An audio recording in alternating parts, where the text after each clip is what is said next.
Hey everybody, thanks for giving a click. The topic of today's video was actually a request from a viewer of the channel. A big shout out to Beef Guy 444 who requested I go over the UNSC Forward Unto Dawn in a video. So that's exactly what we're gonna do today. And with that being said, welcome to this episode of Reclaimer ASMR. The UNSC Forward Unto Dawn was a Charon-class light frigate in the UNSC Navy, affectionately known by her crew as the Dawn. The ship's name is taken from a poem about humanity's interstellar expansion. With a maximum complement of 782, the Dawn participated in the final battles of the Human Covenant War. As of November 2552, Forward Unto Dawn was part of the UNSC's 7th Fleet, which was part of the Home Fleet after September 5th, 2552. The Dawn was recalled to reinforce the Home Fleet during the Battle for Earth against the Covenant, now led by the Jiralhanae, after turning against the Singhili when the Great Schism began. The UNSC suffered very heavy casualties from the Prophet of Truth's massive Covenant combined fleet when it arrived in the later stages of the Battle for Earth. By the time Spartan John 117 arrived from Installation 05 aboard the Prophet of Truth's Forerunner Dreadnought, Forward Unto Dawn was one of the few ships remaining under Fleet Admiral Terrence Hood's command. Due to the lack of larger and more powerful vessels, Hood used the Dawn as his flagship during the Battle of Voy. He agreed to commit Forward Unto Dawn and at least 6 other frigates of the battle group Victory against the grounded Dreadnought, which had begun interfacing with the Forerunner structure the Covenant had unearthed between the cities of Mombasa and Voy. After the Spartan destroyed the Covenant's local anti-air defenses, the frigates and several C-712 longswords assaulted the Dreadnought. Despite firing nearly a dozen Max slugs at Truth's ship, the Dreadnought remained unharmed. Immediately afterward, a slip space portal was activated, and the Forerunner Dreadnought and Truth's fleet passed through it. Unbeknownst to the UNSC, who assumed that the excavated complex was itself the Ark, the real Ark, Installation 00, lay beyond the portal.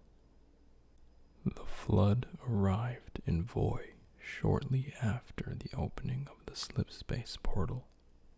The parasite was pursued by a portion of Singhili Fleet of Retribution, led by the assault carrier Shadow of Intent, and commanded by Fleet Master Urtas Vadum. After the infection had been cleansed, the Singhili and UNSC viewed a message from Cortana, warning them that the Gravemind itself was coming to Earth. They further learned that there was a solution to the flood on the other side of the portal, one that did not require firing the remaining halos. Vadum insisted that elites and humans both go through the portal to deal with truth and the flood once and for all. Though skeptical, Lord Hood agreed to commit some forces to the mission. To this end, the Forward Unto Dawn, alongside a portion of the 7th Fleet, including UNSC Aegis Fate, joined Singhili forces of the Fleet of Retribution. Elements of the 11th Marine Force Reconnaissance / ODST were also tasked with gathering intelligence on whatever lay beyond the portal. Hood gave Commander Miranda Keyes command of Forward Unto Dawn, while he remained behind to coordinate Earth's remaining defenses. The ship was docked inside Shadow of Intent's massive hangar bay, and the task force set off through the portal. Once at the Ark, the UNSC Singhili Allied Fleet and Truth's numerically superior massive Jiralhanae fleet engaged one another. The Dawn was ill-equipped to fight against such large opponents, but was able to engage the enemy warships for a short time. At the same time, the Dawn deployed troops to the surface, with John 117's team disabling a Mantis AA gun and a pair of anti-air raids. Once a landing zone was secured, Forward Unto Dawn set down near the cartographer and directly offloaded several M808C Scorpions and M12 Warthogs. As the human Singhili Alliance pushed towards the installation's control center, Sergeant Major Avery Johnson was captured so that Truth could force him to activate the Halo Array. Around this time, the Flood arrived at the Ark via the now infested High Charity and began attacking both sides. Commander Keyes attempted a daring rescue, though she was killed personally by the Prophet of Truth. Nevertheless, the Chief and the Arbiter succeeded in killing Truth and stopping the Halo Array from being fired. Shortly thereafter, John 117, Arbiter Thel Vadam, and Monitor 343 Guilty Spark discovered that the Ark was manufacturing a replacement for Installation 04. It was then determined that igniting the ring could destroy both the Flood and the Covenant with a single decisive blow. With the rest of Forward Unto Dawn's crew and complement dead or aboard the remaining Singhili vessels, Johnson brought the ship a few kilometers from the incomplete ring's control room and closed the distance in a Warthog. Ultimately, Johnson was betrayed and killed by Guilty Spark, who was in turn apparently destroyed by the Spartan. The ring was activated, and John and the Arbiter raced to the now deserted Dawn. After crashing Johnson's Warthog into the ship's oversized cargo bay, Vadam headed for the bridge, while the Spartan uploaded Cortana into the ship's mainframe to activate the engines. The ship entered the slipspace portal, which collapsed as the ring's energy pulse hit. Forward Unto Dawn was cut in half as a result. The forward section, containing the Arbiter, returned to Earth and crashed into the Indian Ocean, and he was rescued from the wreckage by a UNSC recovery team. Data retrieved from the forward section's internal systems exhibited the Master Chief's interactions with several terminals on Installation 00. For humanity, this data shed light on the Forerunners' final days before the Halo Array's activation.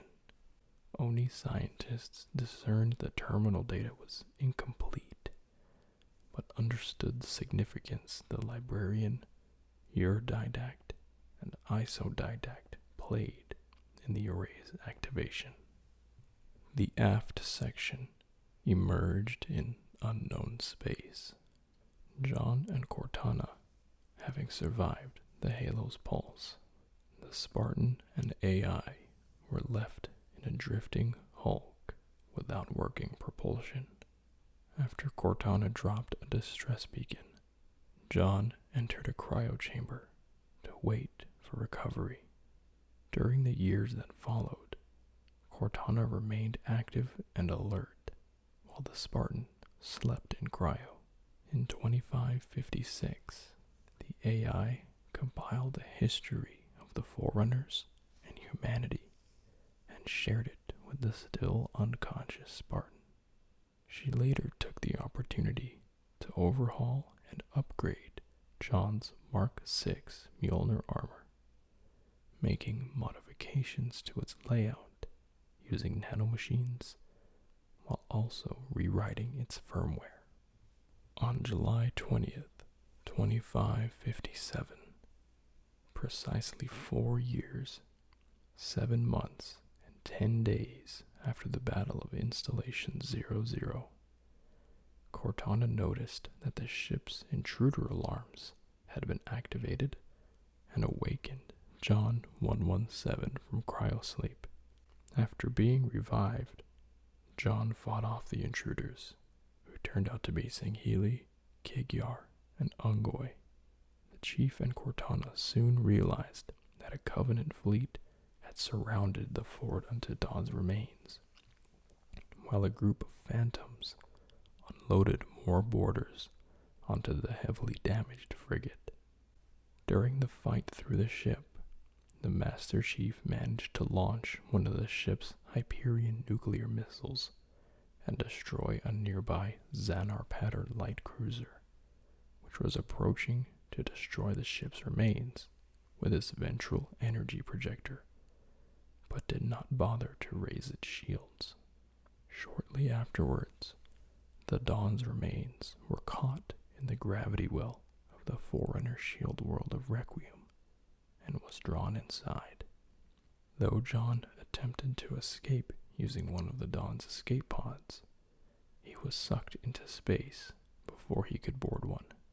The remains of the Dawn did not survive atmospheric re-entry, and the ship was torn to pieces, scattered over a kilometers-wide swath on the surface, along with the attacking Covenant vessels. The wreckage was presumably destroyed along with Requiem itself in February 2558. Thank you guys for sticking around and watching this episode. I know that this video is a little bit shorter than the rest of the long-form content that I post here, but I still hope that you found it relaxing and maybe you even learned a little bit about one of the more popular ships in the Halo lore. Again, a big shout out to Beef Guy 444 for the recommendation of this video, and anyone else, please feel free to drop recommendations in the comments. I don't have a whole lot of videos or subscribers right now, so I do see every comment that you guys leave and do my best to say my thanks for leaving all of the kind words. I really do appreciate it. This has been a lot of fun to do, and I'm really, really happy to know that at least some folks out there are finding enjoyment and some relaxation out of watching. And that's pretty much it for today's video, guys. Thank you so much for watching, and I'll see you next time here on Reclaimer ASMR.